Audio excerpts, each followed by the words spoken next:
Hey, welcome to Socialism for All. Today's date is October 8, 2021, and this weekend we are doing some Hanging with the Sock Dem Gang and Hanging with the Bread Tube Gang clips. Basically, these are clips where I watch clips from social democratic, anarchist, and radical liberal channels, and I comment on them from a Marxist perspective.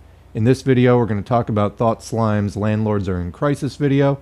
If you like this video, please click like and subscribe, and consider supporting on Patreon. There's a link to Patreon in the video description. So why I do these clips is basically my belief is that the fundamental task of the US left is to detach from the Democratic Party and then essentially form a coalition that roughly recreates the Bernie Sanders movement and moment, but outside the Democratic Party, that actually will not be subject to corporate control in the same kind of ways, and that workers can fight for our political interests independently and sharpen our class consciousness and hopefully end capitalism. This is something that has been done in the past in other countries, and as I think whatever resistance we're going to be able to mount to capitalism, and maybe even take power at some point possibly, we're going to do outside of a party like the Democrats. So what this probably means is, because all of these factions are fairly small, Marxists, anarchists, more sincere social democrats, etc., we probably do need to form a coalition of various groups and parties to actually be effective. In a coalition situation, though, that doesn't mean papering over our differences, and it doesn't mean just pretending that we're one homogeneous mass. No, you need to distinguish the positions of each faction from the other ones, while also finding as much common ground as we can find for advancing the interests of working people. So it's in that spirit that I do these clips. I'm a Marxist. That's what we teach here at this channel, is Marxist theory and history, applications of theory in history and how they've worked out. To me, Marxism is hands down the best approach, better than anarchism, because it literally arose out of criticizing anarchism in part, and better than social democracy in that if you actually want to make any of the reforms of social democracy permanent, you do need to eventually remove capitalists from power. Otherwise, you're leaving your class enemies with the power to just pull these things back whenever they feel like. So it's in that spirit that I offer these comments. Also, in the case of Thought Slime specifically, I don't dislike Thought Slime that much from what I've seen. I've probably watched a dozen videos.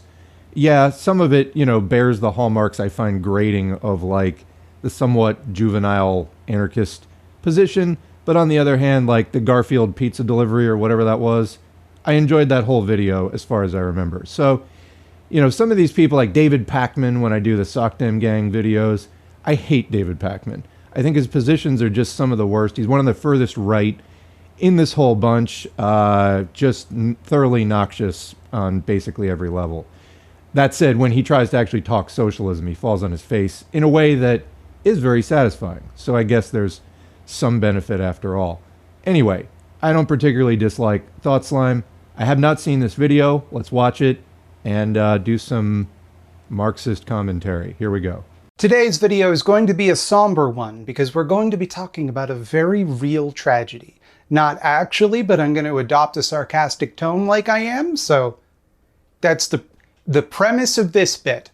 We on the left often talk about the economic circumstances of the poor or workers, but there's somebody we've been neglecting for far too long. A group of people who've been suffering, more so than any other during these hard times, who are barely able to get free money for nothing. Of course, I refer to landlords. Now, I've made my complaints about them in the past. We obviously don't see eye to eye, but I never wanted this. I know what it's like to get money for no reason. I get paid money for releasing 1, maybe 2 videos a week. I rely on that to pay my bills, to landlords mostly, but also to other people that own expensive things. So I can't imagine what it's like when Big Brother decides it doesn't care about you for some reason. It only seems to care about people without resources that make them rich for nothing. They just leave you behind just because nobody can pay you. You're left to survive somehow without them paying you. The world has gone mad. In the United States, and here in the United States too, Canada edition, eviction bans were put in place to keep thousands, potentially millions of people from being displaced from their homes during a plague that cost them their livelihoods. These screwball politicians figured they knew better than everybody else and said, oh, maybe it's a bad idea to make people who lost their jobs homeless in the middle of a global pandemic. Typical. They don't even help the landlords at all. They don't do nothing for them. They let these people defer their rent, but I don't see them deferring property taxes, except for, of course they did. I think the situation is best summed up in this political cartoon by master craftsman and intelligent human being, Chip Bach. A reporter hovers over a disheveled man prone on a bench, a newspaper, the only thing sparing him from the elements. The reporter asks, "How did you become homeless?" The man replies, "Couldn't evict my tenant." Only then do we see, on the newspaper is written, "Biden extends eviction moratorium." Because if you think about it, an eviction moratorium is gonna, the thing that'll do, if you think about it, is it's gonna make people homeless. What a tour de force comic from good old Chip Bach, am I right? A true visionary. Notice how he justified the newspaper in the scene so we'd get the context that we did not need to understand the cartoon? A lesser cartoonist would just throw a sign in there, but not Chip Bach. Chip understands that this is a visual medium, and that's why he made the whole thing look like dog shit. Just made it awful to look at. And what a powerful message! It plays on your expectations, you see. You'd expect someone to become homeless for being evicted, which is natural and fine and not a problem at all. But this guy here, he became homeless because Joseph Hussein Biden took away his God-given right to kick a poor guy out of his house. The world is all topsy-turvy because now rich people might have to suffer the consequences they would normally, naturally get to impose on other people. Yep. So, just to jump in, no complaints really. Obviously, this is a point that Marxists, socialists, communists, and anarchists are going to agree on, is that landlords having the right to evict people, this is a problem.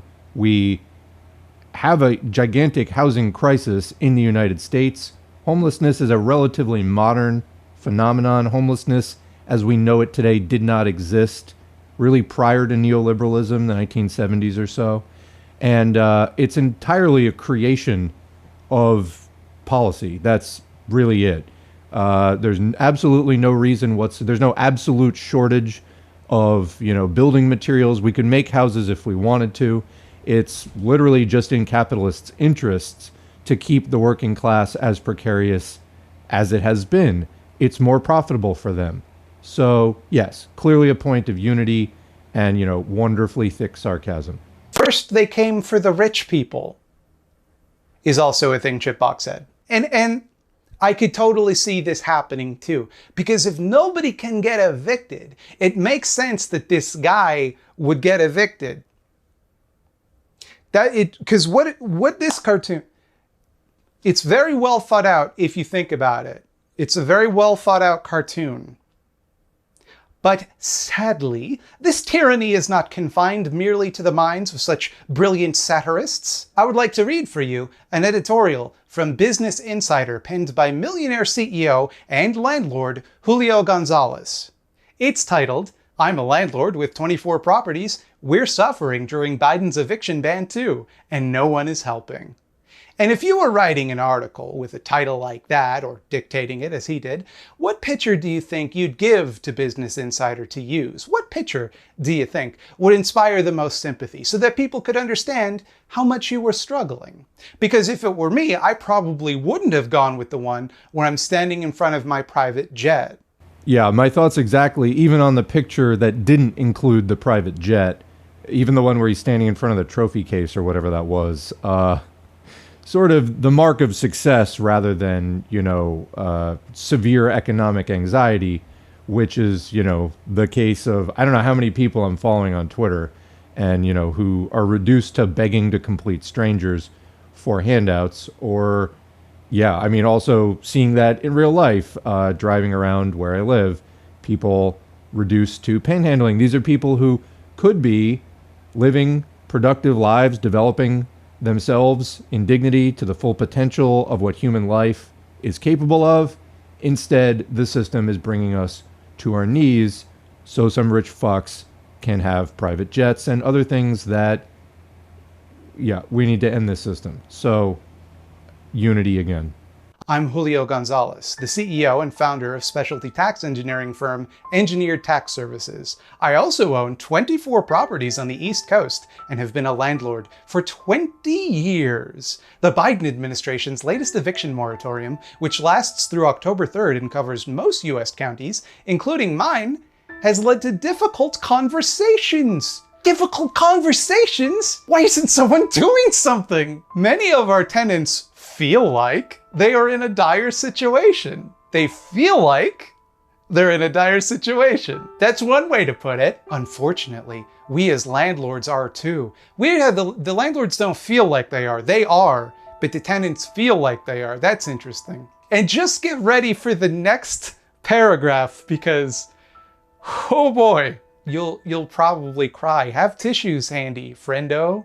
20 of my properties are residential, and I currently have 4 tenants taking advantage of the federally mandated eviction moratorium. The moratoriums have led to a significant and negative impact in profitability for me. It's been a 15% loss in profit. Residents not paying rent essentially leads to free living, while landlords still have to pay for taxes, utilities, and more, except for when they don't, which is a lot of the time. The tenants just get to live for free, while the landlord has to pay a bunch of bills, and all they get in return is ownership of the property, any equity it generates, and all of the rent money, because the tenants still have to pay the rent money legally. They still have to pay the money, even if they can't be forced out of their homes for not doing it right now. But I don't see why Julio's investment portfolio should suffer simply because of the economy. Have you ever heard of somebody losing money on an investment? It's absurd. Well, not losing money, I guess, but not getting it quickly enough. That shouldn't be allowed. I mean, if the investments make money, it's not like you'd get to keep that, right? And surely the tenants who aren't millionaires should be the ones to shoulder that burden, I think makes sense. We've been fortunate to be in a position where we can sustain no income, and we try to be very compassionate and understanding for our tenants. We're trying to extend their leases so we can make enough over a period of time to make up for some of these losses. But most people don't have that kind of staying power. Whew, quite a situation. Did you hear that? Lucky him that he can sustain no income. That's great, especially because he's only lost 15% of his profits. Also, those people still have to pay him that money. Also, that's not his only income. He's the CEO of, in his own words, the largest specialty tax and consultative firm to the CPA community nationwide. So, very good points. And overall, this is a very effective piece of propaganda so far, highlighting, it's never enough for capitalists. It's never enough. And they just will always frame the situation where they're somehow the victim. They never stop seeing themselves as the victim ever, no matter who they're exploiting, no matter whose heads they're stepping on. It's always about them and their financial interests. It's never enough. You have a private plane. Why don't I have 2 private planes? Billy over there has 2 private planes. I want 3 because I want to be better. They have absolutely no perspective. And this is a known phenomenon where people compare themselves to other people in their socioeconomic bracket, not to the society as a whole. So that's why rich people it's never enough to them, and trying to appeal to that sensibility, it's like once they make it into a new economic bracket, they're no longer comparing themselves to people outside of that bracket. You're sort of non-human to them at that point.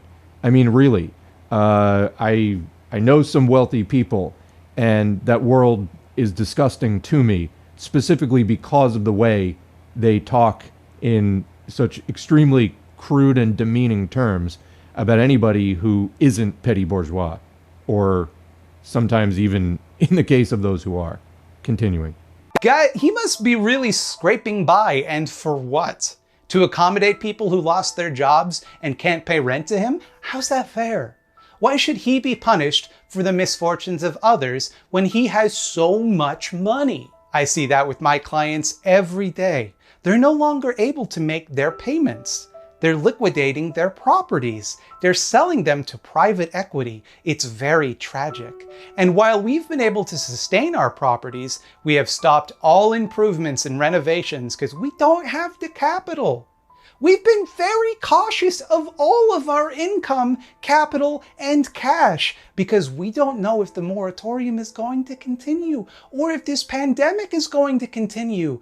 Joe Biden, have a heart. You're forcing this millionaire CEO to be cautious with his capital. He hasn't been able to renovate any of his properties. Put these people on the street immediately so that the man with the private jet can renovate his properties. We've really tried to be tight with our budget to get through the eviction moratorium. But really, how many more months can we go?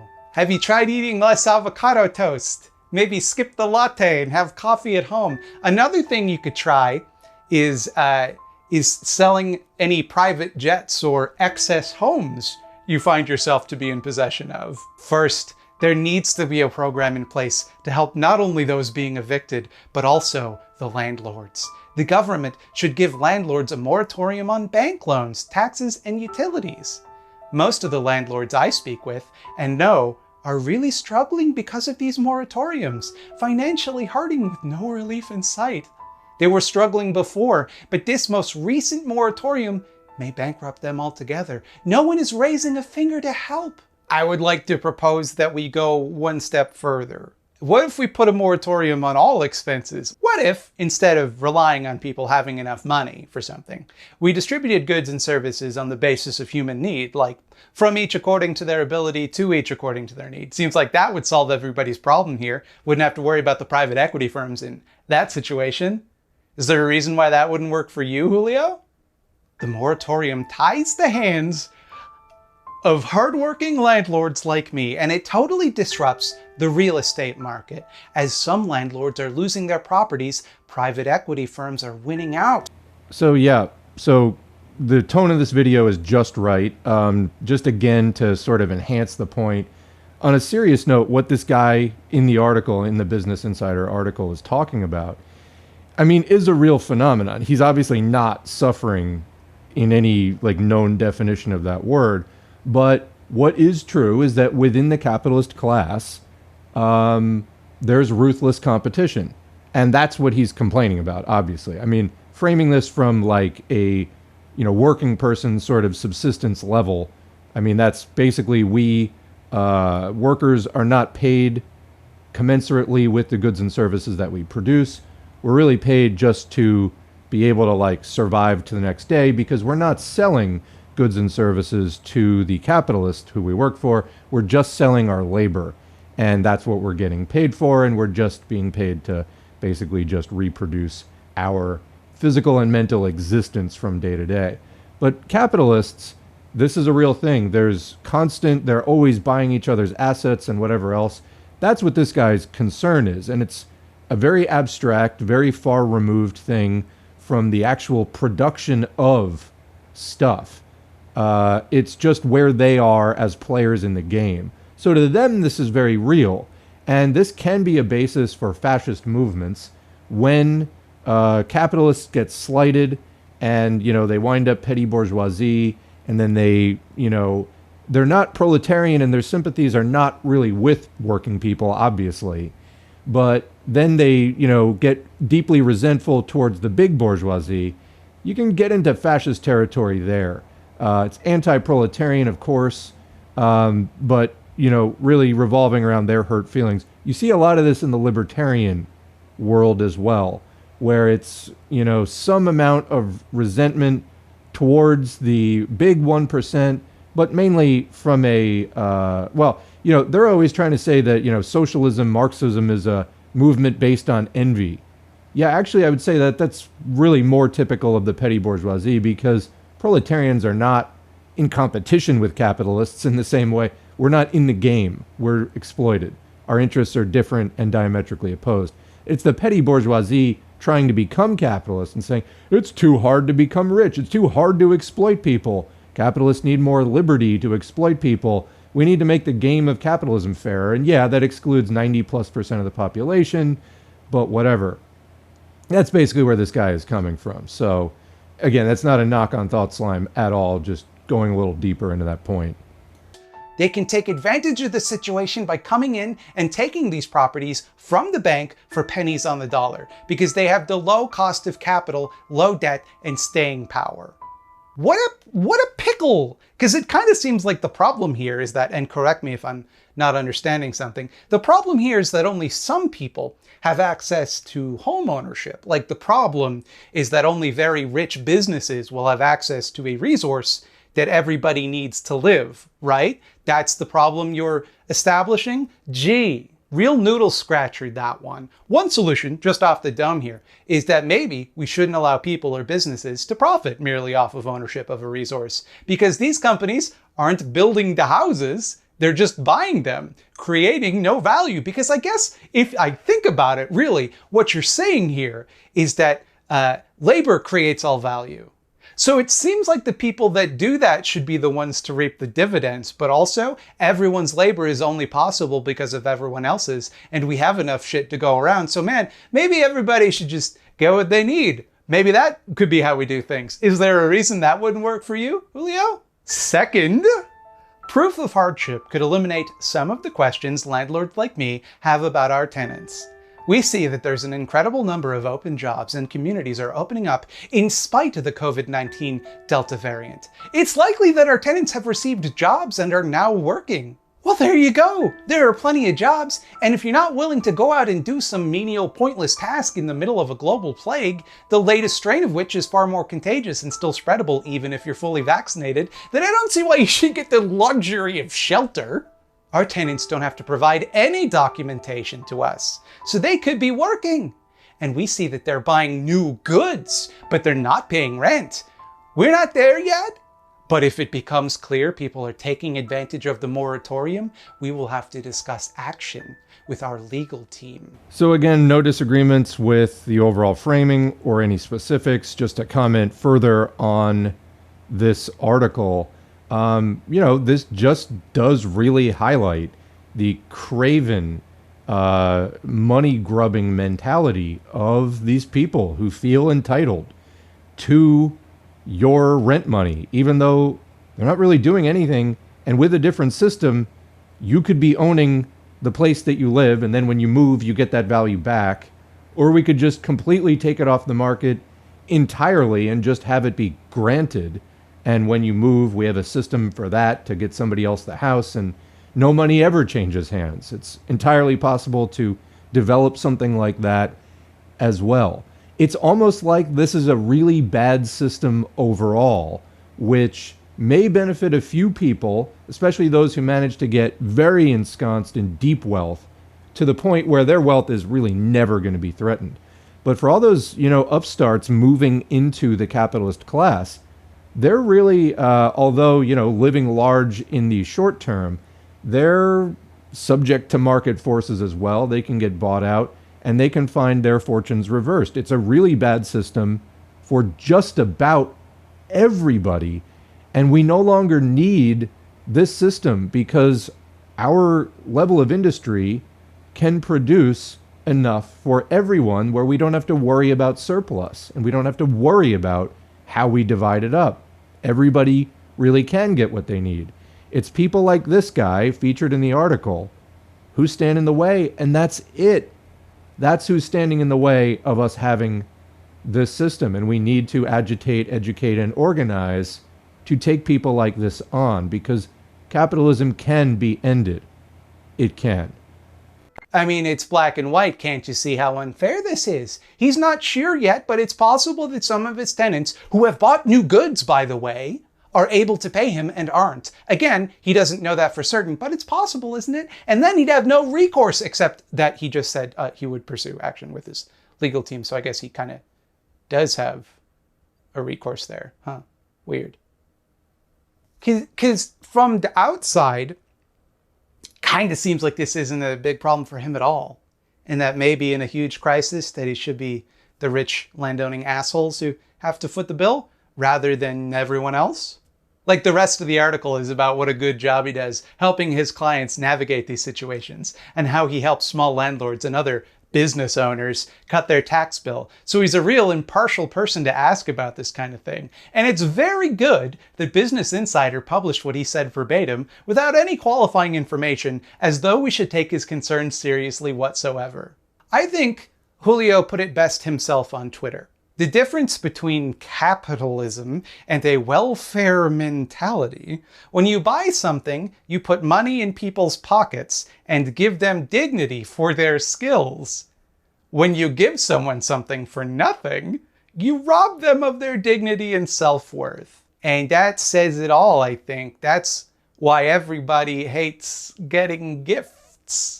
Yeah, I've got to say, I have never felt like something that somebody has given me has robbed me of my dignity or self-worth, particularly if it led to, my being able to fulfill my life goals, such as shelter or education or whatever. Actually, usually I'm thankful for it, and I move on and, try to go live a creative, productive life.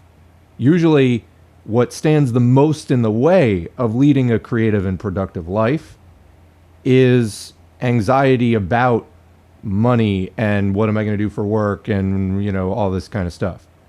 That tends to actually be the single biggest impediment I've ever had in my life to success. I mean, success on a personal level, not success in terms of becoming a capitalist or, fabulously wealthy, but just reaching my goals, having dignity, and some self-realization. I don't give a fuck about working. Why does, and no one wants to spend most of their waking life doing some mostly pointless task, much of the time of which is spent just enriching a capitalist. I mean, a certain amount is there to, produce whatever we need. Doorknobs, light bulbs, pavement. We need to do stuff to have stuff, obviously. But in this system, a significant portion of the time we spend working is just to make somebody personally wealthy. And we don't need to do any of that. We could dramatically reduce the amount of time we spend working off the bat, just not doing that. Or even if you spent that time the first year, just in repairing social infrastructure, then you could cut it way back immediately afterwards. So, yeah, anyway, I agree with the video. And I don't think anybody should get things for free, which is why people should have to pay him because he owns a house. Because they shouldn't get something for nothing. They don't even own houses. He's taking a risk, which is why he gets the money. And it's also why the government should give him money, because his business isn't profitable anymore. Or at least stop protecting people that aren't yet paying him for owning a house simply because they probably can't. How's that fair? So yeah, just to elaborate on that mention of risk and that whole concept that people often will say, well, the capitalists took the risk, therefore they should get the reward. And this is kind of what I was saying before, where this isn't really a good system. I mean, a very few amount of people wind up living large, but what is it, like 50% of small businesses go out of business in their first couple of years? And then a lot of times people get stuck with debt. I know somebody who opened a shop and they're like 60,000 in debt and they can never stop working. And it's just terrible. It isn't a good system. You get very few winners and mostly losers. And some of that loss can be just catastrophic.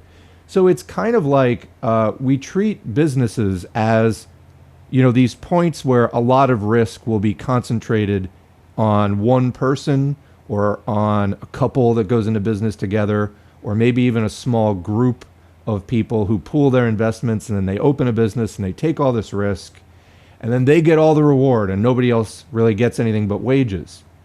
Well, think about how we do insurance for things like medical care or fire or, other kinds of things that people buy insurance for.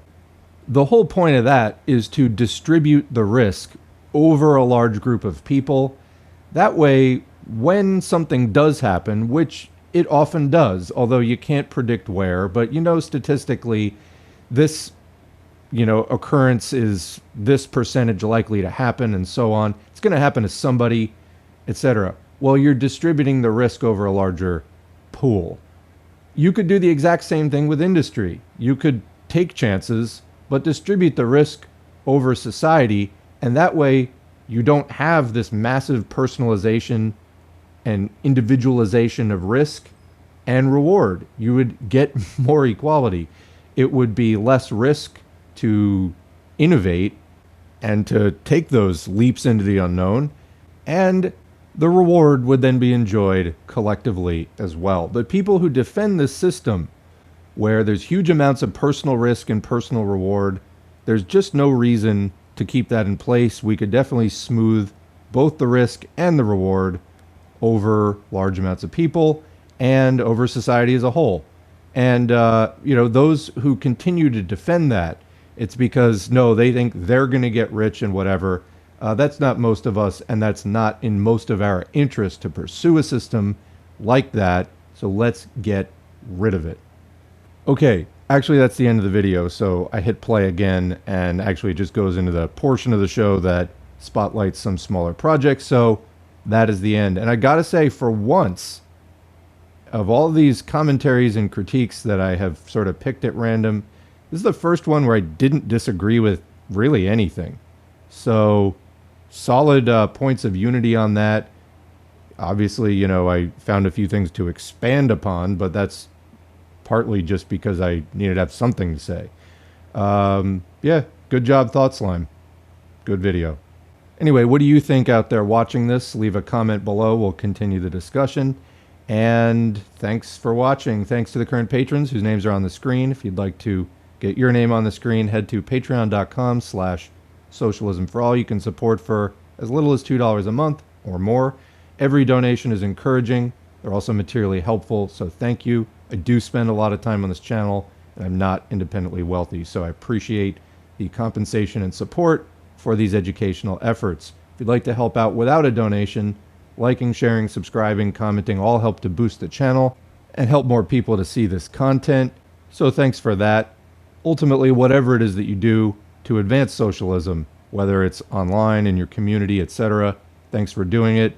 Join an organization if you can find a good one in your community, and we'll catch you in the next video.